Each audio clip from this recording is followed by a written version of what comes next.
푹푹 찌는 여름 먼지와 땀냄새 가득한 예비군 훈련장.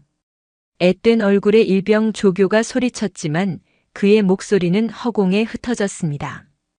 그때 팔뚝에 용문신을 한 험상궂은 예비군이 다가와 조롱했습니다. 야, 꼬마야. 목소리에 힘 좀 줘라. 엄마 젖 더 먹고 와야겠네. 그러자 남루한 전투복 차림의 늙은 예비군 교관이 다가왔고 비웃던 깡패는 순식간에 아스팔트에 처박혔는데요. 방금 전까지 평범해 보였던 그의 정체는 과연 무엇이었을까요? 영상을 시청하신 후 이야기가 마음에 드셨다면 구독과 좋아요, 알림 설정 부탁드립니다. 감사합니다. 숨막히는 열기가 아스팔트 위로 아지랑이처럼 피어오르는 여름의 끝자락이었다. 경기도 외곽에 위치한 예비군 훈련장은 수백 명의 사내들이 내뿜는 땀과 담배 연기, 그리고 희미한 총기 기름 냄새가 뒤섞여 역겨운 막을 형성하고 있었다. 갓 자대 배치를 받아 조교 임무에 투입된 이진우 이병의 애띤 얼굴에는 어설픈 긴장감만이 가득했다. 그의 가느다란 목소리는 수십 년 묵은 베테랑 예비군들의 나른한 소음 속에 맥없이 묻혔다. 다음 훈련장으로 이동하겠습니다. 이쪽으로 두 줄 정렬해 주십시오. 이진우의 외침에 돌아오는 것은 노골적인 비웃음과 무시뿐이었다. 사회에서는 한창 실무를 뛰거나 가정을 이끌 남자들은 자신들보다 10살은 좋기 어려 보이는 이등병 조교를 어린애 취급했다. 그들은 건들거리며 담배 연기를 뿜었고 일부러 느릿느릿 움직이며 이진우의 통제를 교묘하게 무시했다. 이진우의 얼굴이 울그락불그락 달아올랐다. 어떻게든 이 무리를 통솔해야 한다는 압박감에 쩔쩔맸지만 그가 할 수 있는 것은 규정대로 소리를 지르는 것뿐이었다. 그 모습이 예비군들에게는 더 좋은 놀림거리로 비쳤다. 그때였다. 무리의 뒤편에서 유독 거슬리는 기운을 뿜어내던 사내가 앞으로 나섰다. 다부진 체격에 짧게 깎은 머리, 전투복 소매를 걷어올린 팔뚝에는 용 문신이 꿈틀거렸다. 이 바닥에서는 이름 꽤나 알려진 조직의 중간 보스 김철민이었다.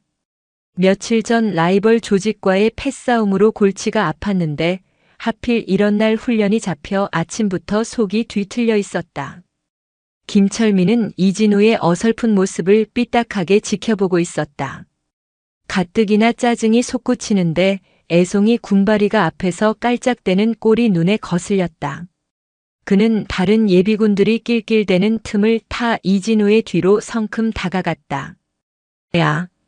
낮고 위협적인 목소리에 이진우가 화들짝 놀라 돌아섰다.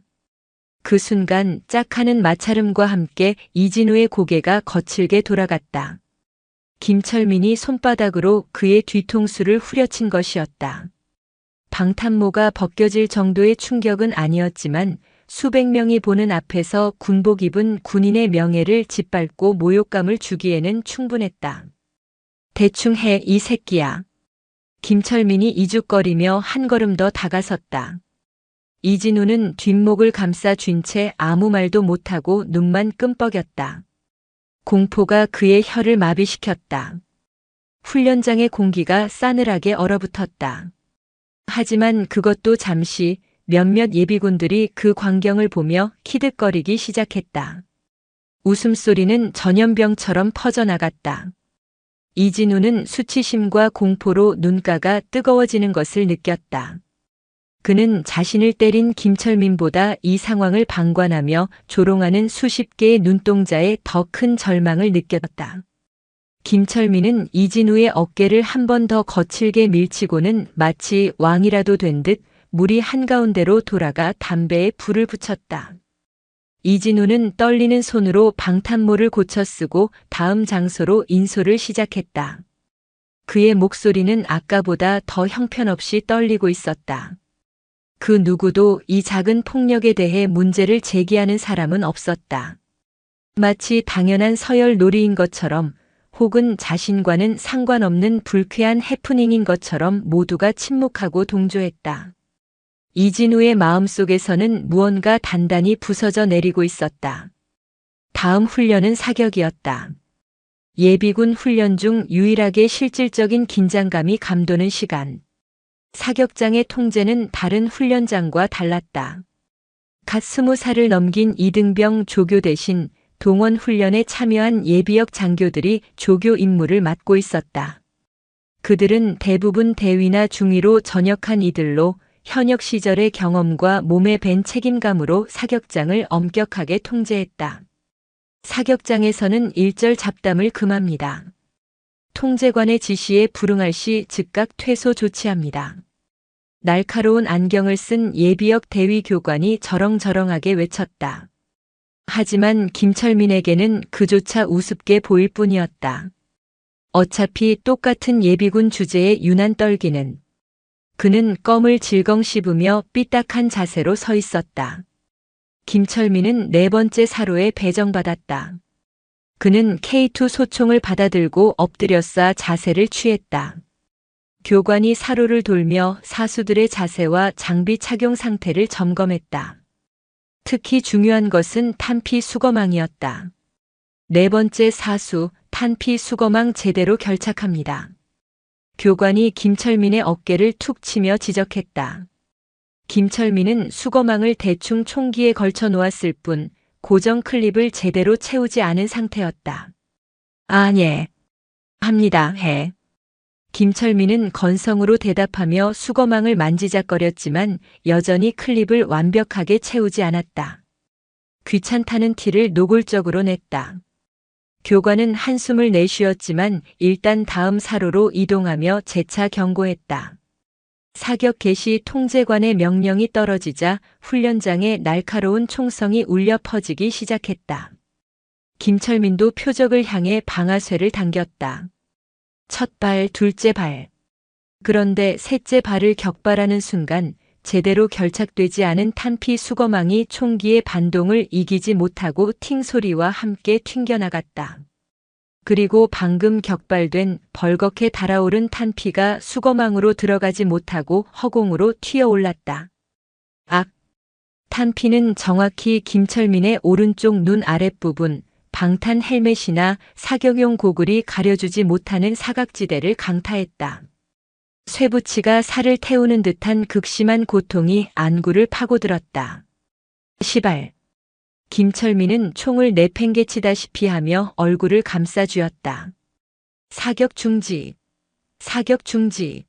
네 번째 사수 총기 내려놔. 교관이 고함을 질렀다. 모든 사격이 중단되었다. 하지만 고통과 분노로 이성을 잃은 김철민에게는 아무 소리도 들리지 않았다. 그는 이 모든 상황이 자신을 무시한 교관과 이 빌어먹을 훈련 탓이라고 생각했다. 그는 벌떡 일어섰다. 그리고는 바로 뒤에서 대기하고 있던 다음 순서의 예비군 멱살을 거칠게 움켜쥐었다. 어떤 새끼야? 너지 씨발. 영문도 모른 채 멱살을 잡힌 예비군은 눈을 동그랗게 떴다. 김철민은 고통을 분노로 표출하며 멱살 잡은 손에 힘을 주어 상대를 끌어당기고는 남은 주먹을 안면에 내지르려 했다. 사격장에서 그것도 실탄이 장전된 총기들이 즐비한 곳에서 폭력이 발생한 일촉즉발의 상황이었다. 예비역 장교 교관들이 달려왔지만 이미 눈이 돌아간 김철민의 기세에 쉽사리 접근하지 못했다. 김철민의 주먹이 목표 지점에 닿기 직전 사격장의 소란을 뚫고 그림자 하나가 삽시간의 거리를 좁혔다. 그는 다른 교관들처럼 소리치거나 허둥대지 않았다. 그는 아까부터 사격장 뒤편에서 전체 상황을 조용히 지켜보고 있던 중년의 예비역 교관이었다. 다른 젊은 장교 출신 교관들과 달리 그는 계급장도 이름표도 없는 구형 전투복을 입고 있었지만 그에게서는 나이에서 오는 노련함 이상의 뭐라 형언할 수 없는 위압감이 풍겼다. 중년 교관의 손이 번개처럼 뻗어나와 주먹을 날리는 김철민의 팔뚝이 아닌 그 손목 관절을 정확하게 움켜쥐었다. 크억. 김철민은 비명조차 지르지 못했다. 주먹을 날리는 힘의 방향과 정확히 반대되는 각도로 손목이 꺾이자 뼈와 인대가 뒤틀리는 끔찍한 고통이 팔을 타고 척추까지 전해졌다. 그의 주먹은 목표물 앞에서 무력하게 멈췄다. 교관은 꺾은 손목을 놓지 않은 채 그대로 김철민의 몸을 반바퀴 돌렸다. 동시에 교관의 발이 김철민의 오금 정확히는 균형을 잡고 있던 다리의 아킬레스건 부근을 낮고 강하게 쓸어찼다. 그것은 마치 낫으로 벼를 베듯 상대의 중심을 완벽하게 무너뜨리는 간결하고 치명적인 동작이었다. 손목이 꺾인 고통에 더해 하체의 균형까지 잃어버린 김철민의 거구는 속절없이 공중에 떴다가 사격장 바닥에 마른 흙 위로 내동댕이 쳐졌다. 수백 명의 예비군과 조교들 그리고 현역 간부들까지 모두가 믿을 수 없는 광경을 숨죽인 채 지켜봤다. 중년의 교관 박희선은 바닥에서 신음하는 김철민을 차갑게 내려다봤다. 사격장에서의 폭력은 군형법상 가중처벌 대상이다. 내 놈이 예비군이 아니라 현역이었다면 지금 즉시 다리가 부러졌을 거다. 오후 4시 모든 훈련 일정이 끝나고 퇴소식이 진행되었다. 훈련비를 받고 위병소를 나서는 예비군들의 발걸음은 가벼웠다. 하지만 김철민의 발걸음은 지옥의 쇠사슬을 끈 듯 무거웠다. 그는 의무실에서 간단한 처치를 받았지만 퉁퉁 부어오른 손목과 벌겋게 달아오른 눈가의 통증보다 더 참을 수 없는 것은 뼛속까지 스며든 굴욕감이었다. 그는 사격장에서 자신을 내려다보던 박희선의 그 무감각한 눈빛을 잊을 수 없었다. 자신을 처리 대상 혹은 벌레 보듯 하던 그 눈빛. 자신이 몸담은 세계에서 가장 치명적인 모욕이었다. 시발. 김철민은 주차장 구석에 세워둔 자신의 검은색 외제차에 올라타자마자 운전대를 주먹으로 내리쳤다. 그는 주머니에서 스마트폰을 꺼내 떨리는 손으로 단축 번호를 길게 눌렀다. 예, 형님. 훈련 끝나셨습니까? 나다. 지금 어디냐? 막내들 데리고 당구장 와 있습니다. 당장 애들 다 긁어 모아. 있는 놈들 전부 다. 연장도 챙기고. 그리고 나 있는 훈련장 앞으로 와. 지금 당장. 수화기 너머의 부하가 상황의 심각성을 직감했다. 웬 늙은 개새끼 하나가 내 눈을 이 꼴로 만들고 손목을 작살냈어. 오늘 그 새끼 못 조지면 내가 너희들 다 땅에 묻어버릴 줄 알아. 알았어. 전화를 끄는 김철민은 차가운 분노로 숨을 몰아쉬었다. 그는 그 중년 교관이 나오기를 기다렸다. 30분쯤 지났을까 위병소 근처 도로변으로 검은색 세단 여러 대가 먼지를 일으키며 줄지어 도착했다. 차 문이 열리고 우락부락한 체격의 산에 20명 정도가 쏟아져 나왔다. 그들의 손에는 야구 방망이나 쇠 파이프가 들려 있었다. 순식간에 평화롭던 부대 앞 도로는 살벌한 기운으로 가득 찼다. 김철민은 차에서 내려 그들에게 다가갔다. 잠복해. 웬 중년 남자 하나가 나올 거다. 전투복 입고 있을 거고. 그 새끼 나오면 바로 신호 줄 테니까 사지 멀쩡하게는 못 나가게 만들어. 오늘 내가 당한 거 10배로 갚아준다. 해가 뉘엿뉘엿 지며 훈련장 주변의 산 그림자가 길게 늘어졌다. 김철민의 의심이 깊어질 무렵 위병소 초소에서 그림자 하나가 걸어 나왔다.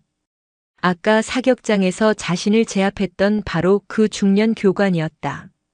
그는 더러워진 전투복을 그대로 입은 채 별다른 짐도 없이 터벅터벅 걸어 나오고 있었다. 마치 자신을 기다리는 20명의 살기 등등한 사내들이 보이지 않는다는 듯 너무나도 태연한 걸음걸이였다. 저 새끼들아. 조직원들의 시선이 일제히 박희선에게로 향했다. 박희선은 위병소를 통과해 도로변으로 나섰다. 그리고는 자신을 중심으로 반원을 그리며 포진한 불길한 무리를 정면으로 마주했다.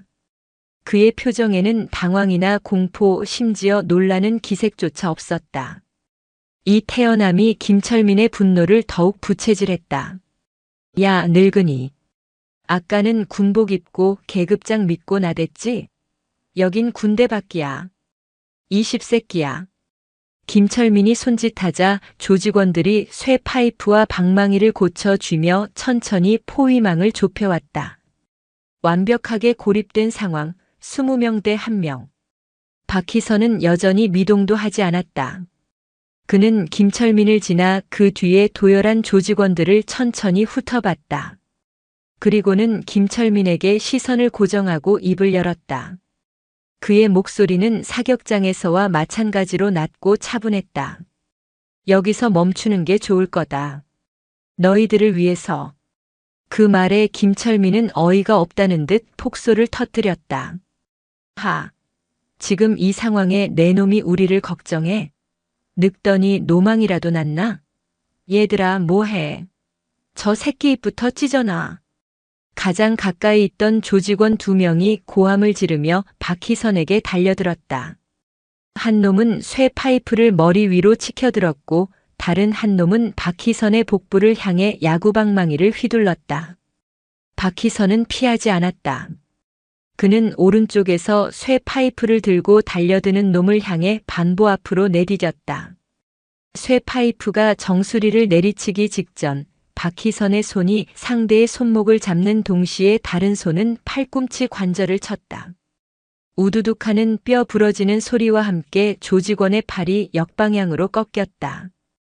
동시에 왼쪽에서 날아온 야구방망이는 이미 그 자리에 없는 박희선의 허상을 갈랐다.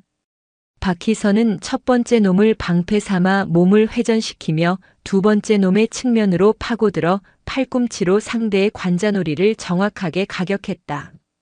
단 1초 2명의 건장한 사내가 비명과 함께 전투 불능 상태가 되었다. 뭐해? 다 같이 덤벼. 저 새끼 하나 못 잡아. 김철민이 악을 썼다. 그제야 정신을 차린 나머지 18명의 조직원들이 함성을 지르며 일제히 박희선에게 달려들었다.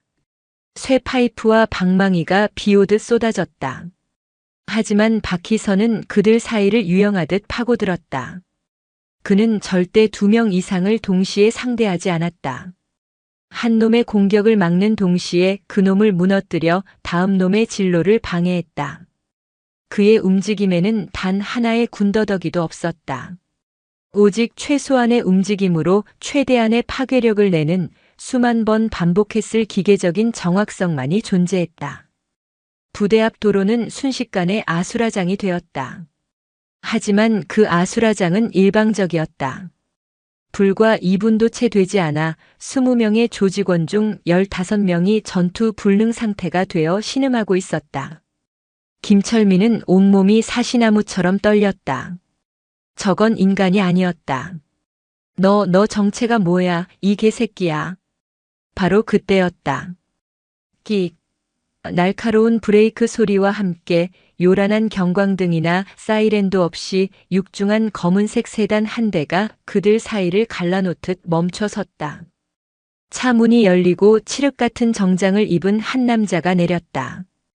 그는 쓰러진 조직원들과 엉덩방아를 찧은 김철민을 경멸하듯 훑어보고는 곧장 박희선을 향해 달려갔다.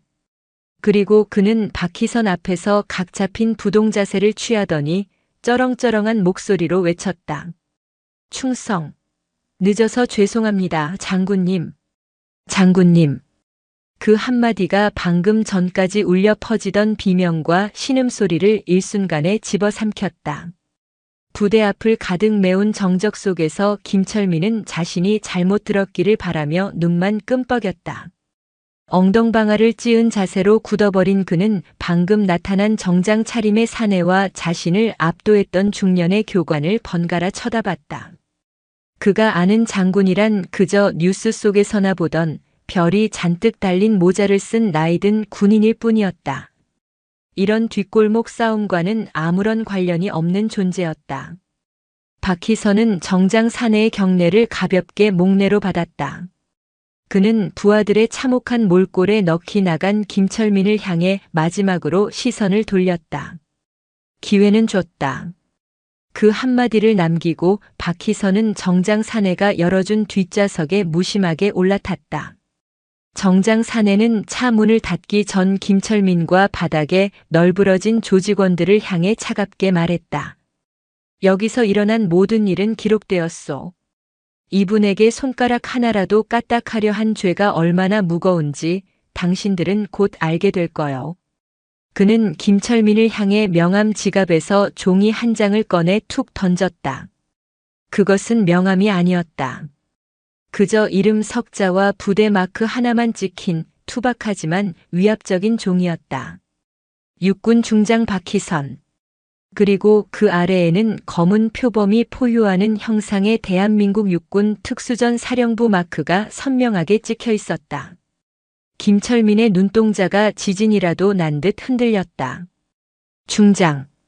별 3개. 예비군 훈련장에서 이등병 조교의 뒤통수를 후려치고 실탄 사격장에서 난동을 부리다 자신에게 제압당했던 그 늙은 교관이 대한민국 육군 특수전 사령관을 지낸 수만 명의 특전사 병력을 지휘했던 전설적인 야전 사령관이었다는 사실을 그의 뇌는 받아들이기를 거부했다. 특전 사령관.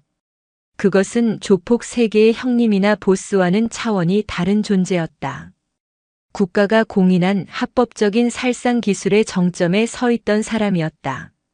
아까 자신을 포함한 20명을 상대로 보여준 그 압도적인 무력은 그가 평생 연마해 온 기술의 극히 일부에 불과했다는 것을 깨달았다. 그들은 어린아이가 맹호의 꼬리를 잡고 흔든 격이었다. 검은 세단은 묵직한 엔진음을 울리며 미끄러지듯 현장을 빠져나갔다. 공포가 분노를 집어삼키고 이제는 오직 생존 본능만이 남았다. 그는 자신이 무슨 짓을 저질렀는지 그리고 그 대가가 무엇일지 상상조차 할 수 없었다. 그때 그의 주머니에서 스마트폰이 미친 듯이 진동하기 시작했다. 화면에 뜬 이름은 그의 공포를 극대화시켰다. 양 회장님. 그가 모시는 조직의 보스. 대한민국 암흑가를 주무르는 거물 중의 거물, 양 회장이었다. 김철민은 차가운 땀으로 축축해진 손으로 간신히 통화 버튼을 눌렀다. 네, 예, 회장님. 수화기 너머에서는 몇 초간 숨막히는 침묵이 흘렀다. 양 회장의 목소리는 마치 얼음장 밑을 기어가는 뱀처럼 낮고 차갑게 갈라져 있었다. 김철민. 예, 회장님. 너 지금 어디냐? 그게 경기도 외곽 예비군 훈련장 앞입니다. 거기서 뭘 했지? 양 회장의 목소리에는 이미 모든 것을 알고 있다는 듯한 확신이 서려 있었다. 김철민은 본능적으로 거짓말을 하려 했지만 목구멍에서 소리가 나오지 않았다. 양 회장의 목소리가 갑자기 벼락처럼 터져 나왔다. 12. 이 미친 새끼야. 내 놈이 지금 누구를 건드린 줄 알아? 누구한테 내 놈의 그 더러운 연장을 들이댔는지 아느냐고. 김철민은 스마트폰을 귀에서 뗄 뻔했다. 양 회장이 이렇게까지 격노한 것은 조직에 들어온 이래 처음이었다. 회장님, 그게 그냥 늙은 교관인 줄 알고. 늙은 교관? 박희선, 그 양반이 늙은 교관으로 보였더냐? 내 놈 눈깔은 장식이냐? 이 천하의 개족 같은 새끼가. 양 회장은 분을 이기지 못하는 듯 거친 숨을 몰아쉬었다. 너 지금 당장 그 자리에서 무릎 꿇어. 예. 그분이 아직 보고 있을지도 몰라. 내 놈들 전부 그 자리에서 대가리 받고 싹싹 빌어. 그분이 떠난 방향으로라도 빌라고 이 새끼야. 회장님, 도대체 그 사람이 누군데? 누구냐고? 양 회장은 기가 막히다는 듯 실소를 터뜨렸다. 내 놈이 오늘 손목 잡고 흔든 그분이 지금 이 나라의 밤의 대통령들조차 눈도 못 마주치는 분이다. 내가 아는 그 어떤 형님들도 그분 앞에서는 명함 한 장 못 내밀어. 이 병신아. 전화가 거칠게 끊겼다. 김철민은 멍하니 스마트폰을 바라봤다. 그는 자신을 짓누르는 거대한 실체를 어렴풋이 느끼기 시작했다. 그는 아까 박희선이 사라진 방향을 향해 풀썩 무릎을 꿇었다. 그리고는 아스팔트 바닥에 이마를 쳐박았다. 죄송합니다. 잘못했습니다. 살려주십시오. 영문도 모르는 부하들은 그들의 중간 보스가 공포에 질려 대낮 길바닥에서 절을 하는 충격적인 광경을 목격했다. 그들은 잠시 망설이다가 엉금엉금 기어와 김철민의 옆에 따라 엎드렸다. 20명에 가까운 조폭들이 길바닥에 나뒹구는 쇠 파이프와 피 흔적 사이에서 이미 사라지고 없는 누군가를 향해 필사적으로 머리를 조아렸다. 검은 세단은 서울 시내로 진입하지 않고 청계산 깊숙한 곳에 위치한 비밀스러운 안가로 향했다. 그곳은 겉보기에는 평범한 사찰이나 연수원처럼 보였지만 철저한 보안 시스템으로 무장한 전직 고위 장성들과 정보기관 엘리트들의 비밀 모임 화랑의 아지트였다. 화랑은 공식적인 조직이 아니었다. 국가의 평생을 헌신했지만 현행법의 한계와 정치적 논리에 묶여 척결하지 못한 거악을 뿌리 뽑기 위해 박희선을 비롯한 몇몇 전설들이 은퇴 후 결성한 그림자 조직이었다. 안가 지하의 상황실, 수십 개의 모니터가 벽면을 가득 채우고 있었고 박희선의 보좌관이자 화랑의 현장 요원인 윤 실장이 브리핑을 진행하고 있었다. 장군님, 김철민이 양 회장에게 보고를 올린 것으로 확인됩니다. 양 회장은 극도의 공포 상태이며 즉각 모든 불법 사업 라인을 일시 중단시켰습니다. 인천항의 빚이라는 메시지가 결정적이었습니다. 박희선은 지도를 내려다보며 입을 열었다. 양 회장은 10수년 전 그 일로 내가 자신을 노리고 있다고 확신했겠지. 그렇습니다. 하지만 장군님, 우리의 진짜 목표는 양 회장이 아니지 않습니까? 윤 실장의 말에 박희선이 고개를 끄덕였다. 양 회장은 그저 거대한 카르텔의 중간 관리자에 불과해. 우리가 노리는 것은 양 회장을 넘어 군 내부와 결탁하여 국가 안보를 좀먹고 있는 그림자다. 이것이 바로 박희선이 계획한 이중 반전의 첫 번째 핵심이었다. 양 회장과 김철민은 박희선이 과거의 복수를 위해 혹은 조폭 소탕을 위해 자신들을 노린다고 생각했지만 사실 그들은 더 큰 사냥을 위한 미끼이자 도구에 불과했다. 예비군 훈련장에 잠입하신 것은 그 내부 연결고리를 확인하기 위함이었습니까? 그렇다. 우리는 수개월 전부터 예비군 훈련 시스템을 통해 군사기밀 데이터와 불법 자금이 유통되고 있다는 첩보를 입수했다. 현역 간부와 예비군이 결탁한 아주 교묘한 방식이었지. 하지만 누가 그 연결고리인지 특정할 수 없었다. 박희선은 상황실 화면 하나를 지목했다. 그날 훈련장의 CCTV 영상이었다. 그래서 내가 직접 교관으로 잠입했다. 수백 명의 예비군을 직접 대면하며 그 연결고리를 찾기 위해서. 그런데 김철민이 그 난동을 부린 것이 오히려 우리의 계획을 앞당겨 주었지. 박희선이 옅은 미소를 지었다.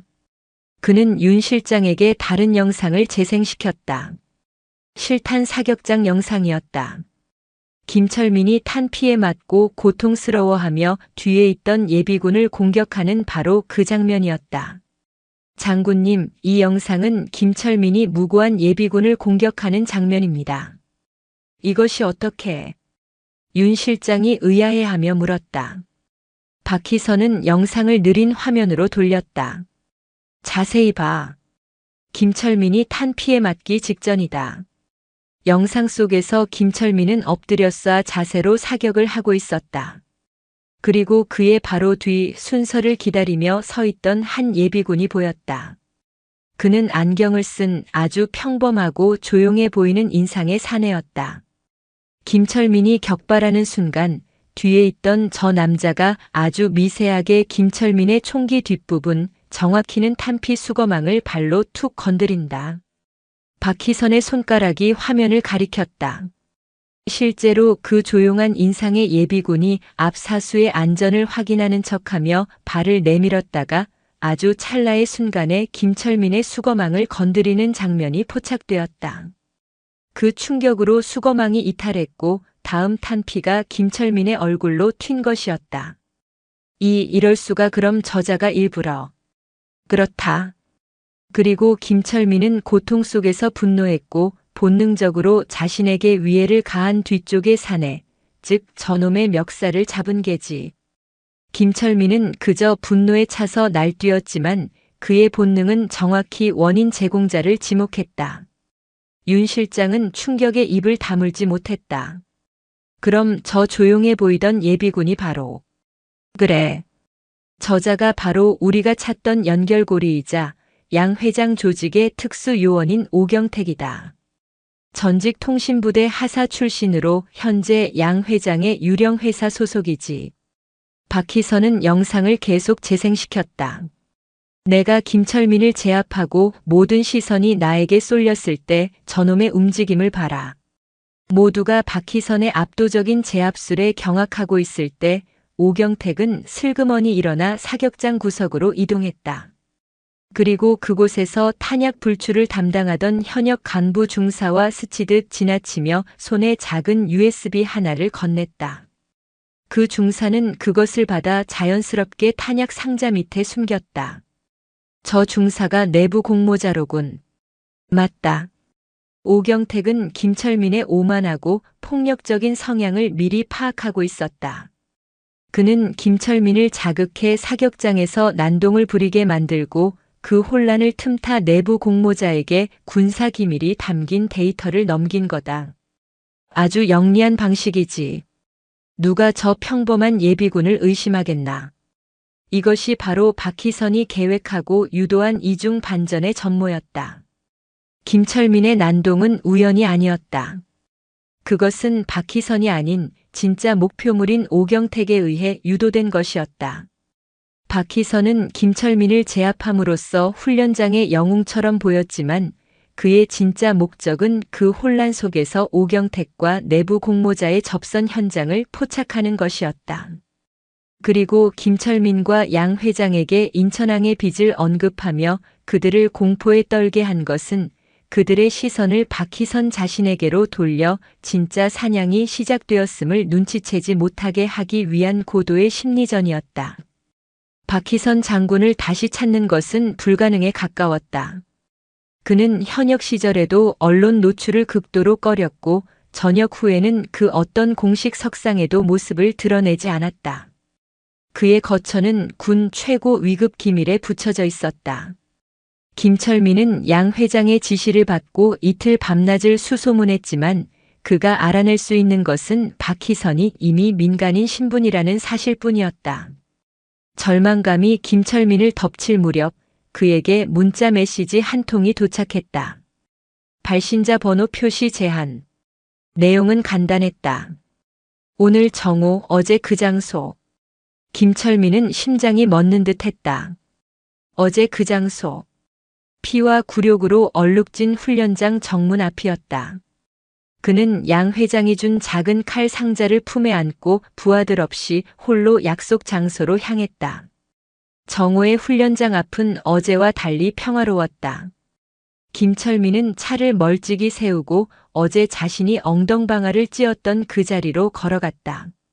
아스팔트 바닥에는 아직도 그날의 격투를 증명하듯 희미한 핏자국이 남아 있었다. 김철민은 그 자리에 망설임 없이 무릎을 꿇었다. 그리고 품에서 칼이 든 상자를 꺼내 앞 바닥에 놓았다. 그는 허리를 꼿꼿이 세운 채 마치 참수를 기다리는 죄인처럼 눈을 감았다. 얼마나 지났을까 흙먼지 냄새 사이로 짙은 담배 향이 풍겼다. 김철민이 천천히 눈을 떴다. 그의 앞에는 박희선이 서 있었다. 어제의 전투복이 아닌 낡은 면바지에 회색 바람막이를 걸친 어디서나 볼 수 있는 평범한 중년 남성의 모습이었다. 하지만 그 눈빛만은 여전했다. 모든 것을 꿰뚫어 보는 듯한 그 차갑고 깊은 눈. 박희선은 바닥에 놓인 칼 상자를 힐끗 내려다보고는 김철민의 얼굴을 쳐다봤다. 양 회장이 시키던가. 김철민은 숨을 크게 들이마셨다. 그가 양 회장 밑에서 일한다는 것을 이 남자는 이미 알고 있었다. 회 회장님께서 제 진심을 보여드리라 하셨습니다. 진심이라. 박희선은 비웃음도 분노도 아닌 무표정한 얼굴로 김철민을 바라봤다. 내 놈의 새끼 손가락 하나로 양 회장과 내 놈의 목숨을 구걸하러 온 건가. 양 회장도 나이가 들더니 배짱이 줄었군. 김철민은 감히 대꾸할 수 없었다. 그 칼은 집어넣어라. 내 놈의 손가락 따위엔 관심 없다. 김철민이 망설이자 박희선의 목소리가 조금 낮아졌다. 내 말 2번 하게 하지 마라. 김철민은 황급히 상자를 주워 품 안에 넣었다. 일어나. 김철민이 조심스럽게 일어섰다. 어제 내 놈이 모욕한 건 내가 아니다. 박희선이 말했다. 내 놈은 국가의 군복을 입고 신성한 의무를 다하고 있는 젊은 병사를 모욕했다. 그리고 내 놈과 똑같이 의무를 다하러 온 동료 예비군을 폭행하려 했다. 내 놈의 오만함이 군의 기강과 명예를 더럽혔다. 죄송합니다. 정말 죄송합니다. 그 말은 나한테 할 게 아니지. 박희선은 훈련장 정문을 턱짓으로 가리켰다. 오늘 오후 이진우 이병이 외박을 나온다. 오후 5시 이 앞에서. 김철민은 그제야 박희선의 의도를 어렴풋이 깨달았다. 어제 그 조교 말씀이십니까? 내 놈에게 뺨을 맞은 그 병사다. 내 놈이 진심으로 용서를 빌어야 할 대상은 내 놈의 보스도 아니고 나도 아니다. 바로 그 병사다. 박희선은 김철민의 어깨를 툭 쳤다. 그 가벼운 손길에 김철민은 자신도 모르게 움찔했다. 그리고 김철민. 박희선이 그의 귓가에 낮게 속삭였다. 양 회장에게 전해라. 인천항의 빚 이자 쳐서 받으러 가겠다고. 그리고 내 놈은 오늘부터 내 눈이 되어야겠다. 내가 살 길은 그것뿐이다. 김철민의 등줄기에 식은땀이 흘렀다. 이것은 용서가 아니었다. 더 거대하고 무서운 거래의 시작이었다. 오후 5시 훈련장 위병소. 김철민은 4시간을 꼬박 그 자리에서 기다렸다. 5시가 되자 위병소 문이 열리고 이진우 이병이 어색한 사복 차림으로 걸어 나왔다. 그는 길가에 우두커니 서 있는 김철민을 발견하고는 그대로 얼어붙었다. 이틀 전 자신의 뒤통수를 후려치고 온갖 욕설을 퍼부었던 그 조폭 예비군. 그날의 공포와 수치심이 되살아나 이진우는 자신도 모르게 뒷걸음질 쳤다. 김철민은 이진우가 자신을 보고 겁에 질린 것을 알았다. 그는 천천히 2 손을 앞으로 모으고 다가갔다. 저 이진우 이병님. 조폭의 입에서는 상상도 할 수 없는 극존칭이 나왔다. 김철민은 이진우의 몇 걸음 앞에서 멈춰 섰다. 그리고는 아무런 망설임 없이 허리를 90도로 숙였다. 정말 죄송합니다. 제가 그날 제정신이 아니었습니다. 어린 조교님께 해서는 안 될 짓을 했습니다. 군복 입은 분께 감히 제가 정말 죽을 죄를 지었습니다. 김철민의 목소리는 진심으로 떨리고 있었다. 그것은 박희선에 대한 공포 때문이기도 했지만 이 어린 청년의 겁에 질린 눈을 보니 진심 어린 죄책감이 솟아났기 때문이기도 했다. 이진우는 이 상황을 도무지 이해할 수 없었다. 아닙니다. 괜찮습니다. 고개 드세요. 이진우가 당황해서 손사래를 쳤다. 아닙니다. 제가 진심으로 사과드리고 싶습니다. 혹시 용서해 주신다면 제가 식사라도. 아니요. 정말 괜찮습니다. 이진우는 손을 내저었다. 그저 이 무서운 사람과 하루빨리 헤어지고 싶을 뿐이었다. 하지만 동시에 이상한 감정이 솟아올랐다. 그날 느꼈던 수치심과 무력감이 이 남자의 진심 어린 사과 한마디에 눈 녹듯 사라지는 기분이었다. 그때 이진우의 눈에 눈물이 핑 돌았다. 저 정말 그날은 좀 무서웠습니다. 이진우가 울먹이며 말했다. 그 말에 김철민은 고개를 들지 못했다. 정말 죄송합니다. 다시는 이런 일 없도록 다시는 이병님 눈앞에 나타나지 않겠습니다. 부디 용서해 주십시오. 김철민은 다시 한번 깊이 허리를 숙였다. 그리고는 뒷걸음질쳐 자신의 차로 돌아갔다. 이진우는 멍하니 그가 사라지는 모습을 바라봤다. 멀리서 길모퉁이에 세워진 평범한 승합차 안에서 검은 정장을 입은 윤 실장이 모든 광경을 카메라에 담고 있었다. 그는 박희선에게 전화를 걸었다. 장군님, 김철민, 이진우 이병에게 정식으로 사과했습니다. 이 병장 눈물을 보였지만 용서한 듯합니다.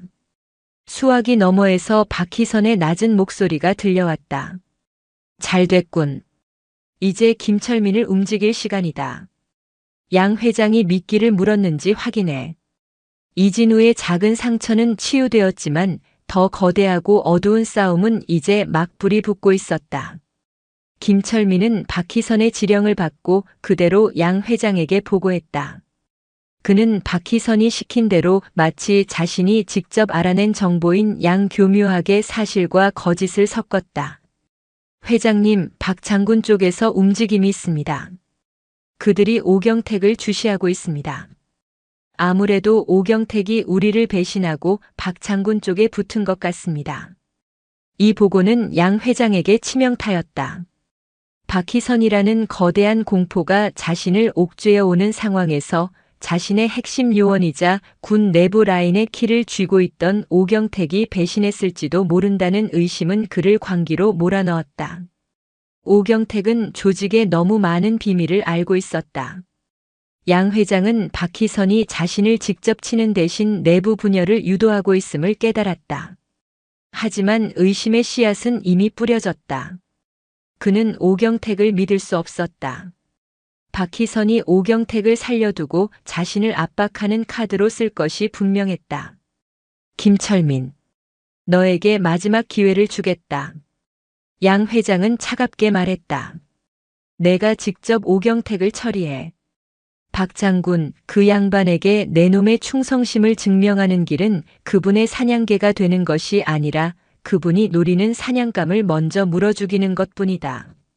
오경택을 잡아와. 산채로. 그럼 내 놈의 과거를 묻어주겠다. 김철민은 이중첩자가 된 자신의 신세에 절망했지만 선택의 여지가 없었다. 그는 박희선에게 이 사실을 즉각 보고했다. 올 것이 왔군. 박희선은 담담했다. 양 회장이 오경택을 잡으려 움직일 거다. 그리고 오경택과 연결된 내부 공모자, 그림자 역시 오경택을 보호하거나 혹은 제거하려 움직이겠지. 오경택이 잡히면 자신들의 정체도 드러날 테니까. 박희선의 예측대로 군 내부의 그림자 세력도 움직이기 시작했다. 그들은 오경택이 양 회장과 박희선 사이에서 위험한 줄타기를 하고 있으며 곧 제거될 위기에 처했음을 직감했다. 그들은 오경택을 안전 가옥으로 빼돌리려 했다. 모든 패가 한 곳으로 모이고 있었다. 오경택이라는 진짜 목표물이 숨어있는 경기도 모처의 안전가옥. 그곳을 향해 세 개의 그림자가 움직였다. 첫째, 오경택을 잡아 양 회장에게 바치고 자신의 목숨을 구하려는 김철민과 그의 잔당들. 둘째, 오경택을 제거하여 군 내부의 비밀을 덮으려는 그림자 세력의 암살조. 셋째, 이 모든 세력을 일망타진하기 위해 그물을 펼친 박희선과 화랑의 정예 요원들. 밤이 깊어지고 비가 내리기 시작했다. 안전 가옥이 위치한 외딴 공장지대. 김철민은 부하 몇 명을 이끌고 폐공장의 담을 넘었다. 그가 박희선에게 받은 정보대로 오경택은 2층 사무실에 숨어 있었다. 찾아. 쥐새끼 한 마리도 놓치지 마. 김철민이 쇠 파이프를 들고 고함을 질렀다. 그 순간 반대편 창문이 깨지며 검은 복면을 쓴 사내들, 그림자의 암살조가 들이닥쳤다. 그들은 소음기가 달린 총을 들고 있었다. 뭐야, 저 새끼들은. 김철민의 부하들이 당황하는 사이 암살조는 주저없이 총을 발사했다.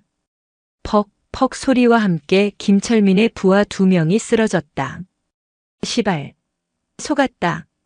김철민은 양 회장이 자신을 미끼로 쓰고 이 암살조를 보냈다고 생각했다. 그는 필사적으로 엄폐물 뒤로 몸을 숨겼다. 김철민의 조폭들과 그림자의 암살조 사이에 격렬한 총격전과 육탄전이 벌어졌다. 바로 그때 공장 전체의 조명이 펑 소리와 함께 터지며 완벽한 어둠이 찾아왔다. 그리고 그 어둠 속에서 제3의 세력, 화랑의 요원들이 그림자처럼 스며들기 시작했다. 그들은 야간 투시경을 쓴 박희선이 직접 훈련시킨 최정예들이었다. 타겟 알파 오경택 확보, 타겟 브라보 암살조 제압, 타겟 찰리 김철민 일당 생포. 박희선의 냉정한 목소리가 요원들의 이어피스를 통해 울려 퍼졌다. 어둠 속에서 총성이 멎고 비명과 신음소리만이 공장을 가득 채웠다. 김철민은 자신을 덮치는 압도적인 힘에 저항 한 번 못하고 바닥에 꽂혔다. 그의 눈앞에 어둠 속에서도 형형하게 빛나는 박희선의 눈이 보였다. 이제 시작이다. 김철민. 폐공장의 불이 다시 켜졌을 때 현장은 완벽하게 정리되어 있었다. 바닥에는 김철민의 부하들과 그림자 세력의 암살조가 모두 제압되어 결박된 채 널브러져 있었다. 그리고 그 중앙에는 모든 사건의 핵심이었던 오경택이 두려움에 떨며 무릎 꿇려 있었다. 박희선은 오경택 앞에 섰다. 오경택, 내 놈이 양 회장과 결탁하고 군 내부의 내놈 상전에게 넘긴 데이터가 무엇인지 안다. 차세대 전투 체계의 핵심 암호키. 그걸 적성국에 팔아넘기려 했지. 오경택의 얼굴이 하얗게 질렸다. 어떻게? 내 놈은 양 회장이라는 조폭 뒤에 숨어 돈을 챙기고 군 내부의 그림자 뒤에 숨어 신분을 보장받으려 했지. 하지만 내 놈이 간과한 게 있다. 이 나라는 너 같은 매국노들이 함부로 팔아넘길 만큼 허술하지 않다는 거다. 박희선은 윤 실장에게 고갯짓했다. 윤 실장이 체포된 그림자 암살조의 리더에게 다가가 복면을 벗겼다. 그의 정체는 놀랍게도 사격장에서 오경택에게 USB를 건네받았던 그 현역 중사였다. 그는 암살조의 리더이자 그림자 세력의 하급 간부였다. 중사 당신이. 오경택이 절망했다. 자신을 보호하러 온 것이 아니라 제거하러 왔다는 사실을 깨달았다. 박희선은 김철민을 돌아봤다. 김철민. 내 놈은 오늘 큰 공을 세웠다. 내 놈이 아니었다면 이 모든 세력을 한자리에 모으기 힘들었을 거다. 장군님. 김철민은 자신이 그저 미끼였음을 알면서도 이 상황에서 벗어날 수 있다는 희미한 희망을 느꼈다. 내 놈의 죄는 무겁다. 하지만 내 놈이 양 회장의 소나기에서 벗어나 새로운 삶을 살 기회를 주지. 박희선은 결박된 암살조 중사와 오경택을 가리켰다. 이놈들은 검찰에 넘겨질 거다. 너는 이 현장의 목격자이자 양 회장의 불법 무기 소지 및 살인 교사 혐의를 증언할 증인이 되는 거다. 김철민은 이것이 무슨 의미인지 즉각 깨달았다. 그는 조폭 세계에서 배신자가 되지만 법의 테두리 안에서 화랑의 보호를 받으며 새로운 신분을 얻게 될 것이었다. 감사합니다, 장군님. 뭐든지 하겠습니다. 박희선은 더 이상 그에게 눈길을 주지 않았다. 화랑 요원들이 현장을 수습하고 체포된 이들을 연행했다. 그 같은 시각 양 회장은 자신의 펜트하우스에서 김철민의 성공 소식을 기다리고 있었다. 하지만 그의 집무실 문을 열고 들어온 것은 김철민이 아니었다. 서울중앙지검의 특수부 검사들과 그들을 호위하는 무장한 경찰 특공대였다.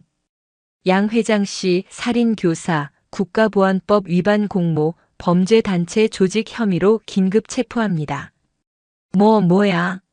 당신들 무슨 근거로? 검사가 차갑게 영장을 내밀었다. 당신의 전직 부하 김철민의 증언과 오늘 밤 현장에서 체포된 당신의 하수인들이 모든 것을 자백했습니다. 그리고 인천항에서 미처 못다 한 이야기도 좀 나눠야겠습니다. 양 회장의 얼굴이 잿빛으로 변했다.